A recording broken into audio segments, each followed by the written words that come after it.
How are you going to complain that it's hard to be the man, but then also understand that being the man has value? They are linked. You cannot separate the two. It's a logic fail. If you love the idea of being that character you dream of yourself to be, then you should love the fact it's hard to become that man, because it means no one else can do it. This is what I love. I love everything about my life. I know the shit I've been through to become who I am. And I wouldn't trade a second of it, because there's also this massive juxtaposition, which is so important for masculine happiness and contentment. I'll tell you the coolest thing about being rich. Remember when I was broke? That's all it is.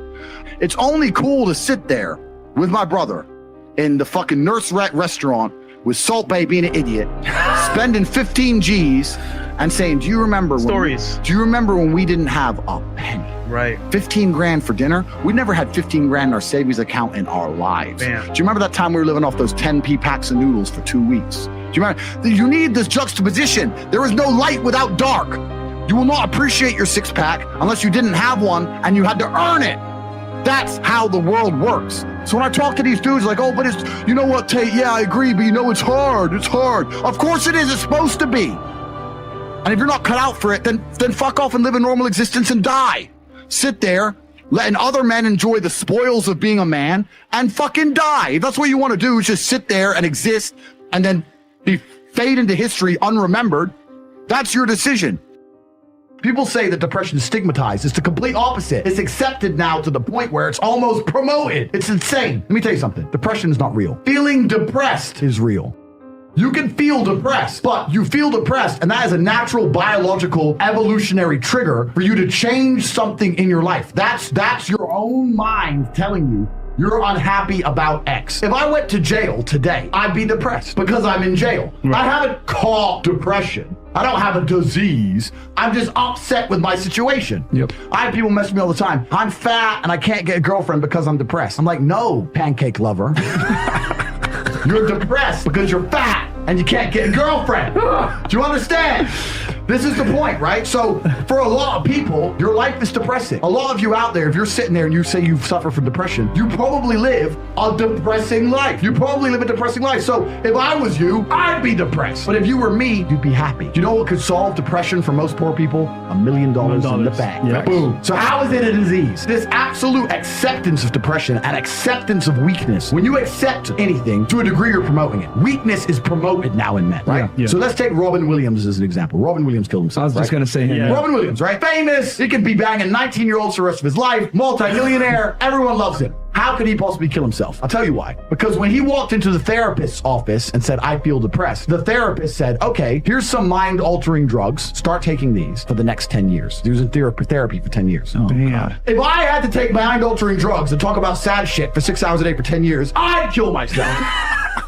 But if he would have walked into the therapist's office and the therapist said to him, you're Robin Williams. There are people in the world with no food. Yeah. There are families in Syria. There are school buses being bombed in Yemen. There are people who lost their entire family in a car crash today. You're Robin Williams and everyone you love is in perfect health. You're a selfish idiot. Get out of my office. Get some ball. Bam. He'd still be alive today. The cure made it worse. And this whole society of accepting depression, as soon as someone's depressed, instantly go to them, oh, poor you. It's okay. We know you can't help it. You can't help it. Why are you telling people they can't help it? Why are you reinforcing that mindset in people? If you come to me and say you're depressed, I say, I will fix you. And you know what's crazy? When I said this depression thing wasn't real, do you know how many people stuck up for depression? You don't understand. I'm depressed. Depression's real. I was like, if it's so horrible, why are you defending it? You sound like it's a PR team. Why? Like, what? I thought it was ruining your life, but you are desperate for me to believe in it. You want me to believe in it. You're sticking up for it. You're defending depression. Yeah. Trying to convince me it's real because it's your cure-all excuse for failure. When you're depressed, you can fail in every human metric. I fail at everything, but I'm depressed. It's not my fault. No, you're a failure. That's all you are, because you're not trying very hard. If you live in a house, I say this all the time. This is the reason I don't believe in depression. Because I don't believe in depression, I cannot become depressed. Yeah. No matter what the worst thing that could possibly happen to me on earth, I will feel sad, but I will recover and I will not become depressed because I don't believe in depression. If you're in an old haunted house, right? You have two people in two haunted houses. One believes in ghosts and one doesn't. You hear some noise in the night. The wind blows, right?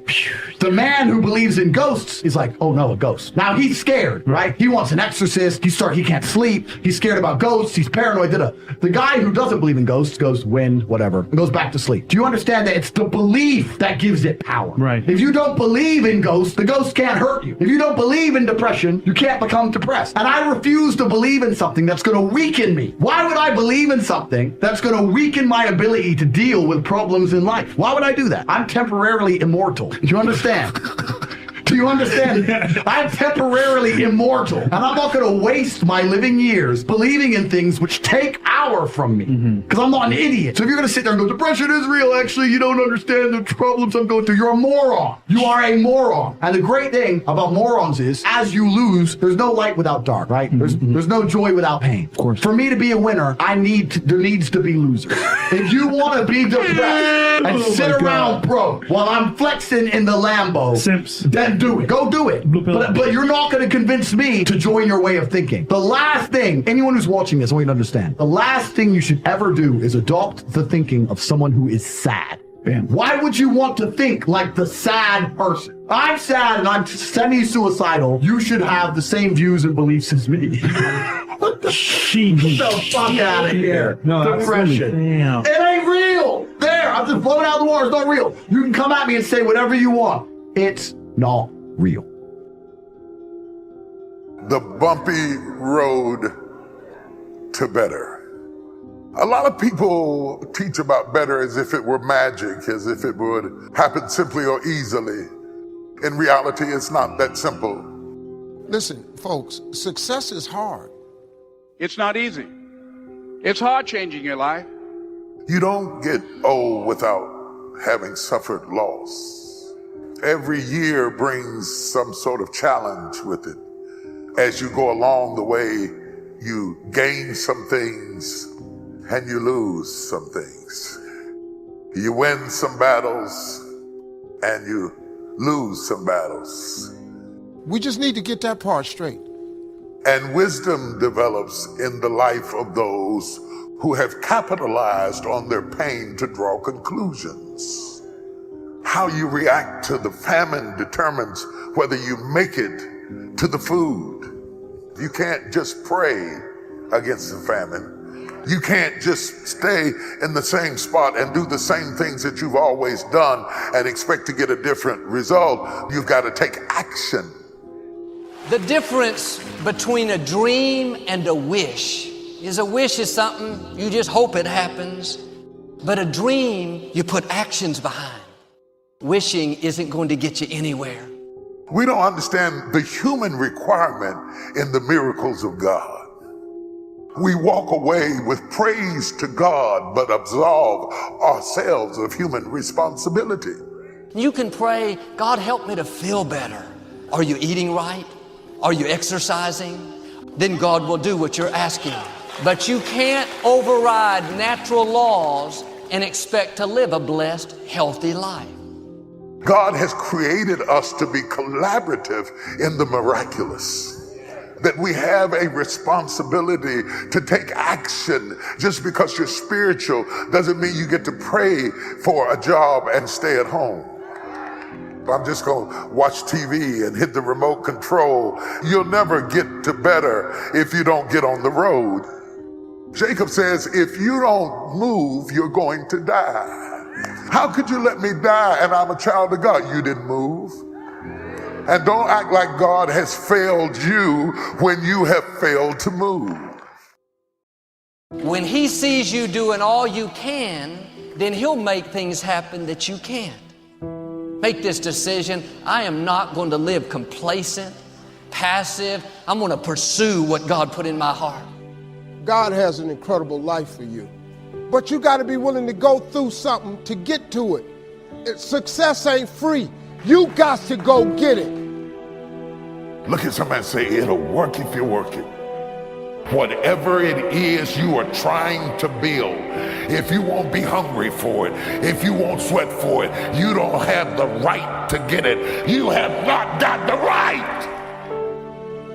What is your goal and what will you put into it in order to get what you're trying to get from God? How much? How how bad do you want what God has put in your heart? You have to be more determined than the opposition. Your attitude is, if I have to believe my whole life, I'm not going to stop believing. I'm going to keep pursuing what God put in my heart. I rebuke every giving up spirit. I rebuke every quitting spirit. The devil is a lie. He's trying to talk you out of your future and tell you you cannot do what God called you to do. Every discouraged person, every person who's been feeling like it's just not working, this was your message. It will work if you work it. The church has failed its parishioners because we have been real heavy on the praise and real light on the business. God will use famine as an instrument to force you out of your comfort zone. It'll make you move. It'll make you travel. It'll put you on the road. Somebody say, I'm on the road.